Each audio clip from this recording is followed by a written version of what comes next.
करतो आणि एक ग्वाही देतो, मुळशी तालुक्याचा विकास जर कोण करणार असेल तर ते फक्त राष्ट्रवादी काँग्रेस पार्टीच करू शकते आणि ते पण फक्त अजितदादा पवार यांच्या नेतृत्वाखालीच होणार आहे आणि याचा इतिहास तोच आहे आणि भविष्य पण तेच असणार आहे. आणि भविष्यकाळाचा वेध घ्यायचा असेल तर दादा सांगत नेतृत्व आपल्याला मिळालेलं आहे. आपण खूप भाग्यवान आहात की आम्ही ज्या विधान भवनात जातो त्यावेळेस बरेच लोक म्हणतात की तुम्ही भाग्यवान आहात की दादा त्या भागातले आहेत, दादा पुणे जिल्ह्यातले आहेत म्हणून कुणाला काही कमी पडत नाही. आज तुम्हाला सांगतो अनेक आमदार आहेत, परंतु आज मी आमदार म्हणून काम करत असताना दादांच्या विचाराचा आमदार असल्यामुळं भोर राजर मुळशीमध्ये जेवढा निधी दिलाय एवढा निधी बाकी कुठेही कोणाला दिला नाही.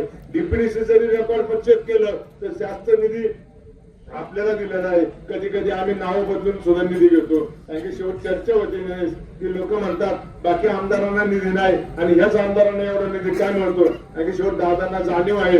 हा 3 तालुक्याचा मतदारसंघ आहे, भौगोलिक दृष्ट्या खूप मोठा आहे. त्यामुळे दादा प्रत्येक आमदाराला जर 10 कोटी रुपये दिले तर मला 25 कोटी रुपये देण्याचं काम करतात कारण की ते जाहीर सांगतात त्याला 3 तालुके आहेत आणि 3 तालुक्याच्या हिशोबाने मी त्याला निधी देतोय. आणि हीच भूमिका कायम टिकवायची असेल, आपल्या भागाचा विकास करायचा असेल तर आपल्या दादांच्या मागे उभं राहिलं पाहिजे. एवढी मी या ठिकाणी तुम्हाला अपेक्षा तुमच्याकडनं अपेक्षा व्यक्त करतो आणि तुम्हाला एक ग्वाही देतो.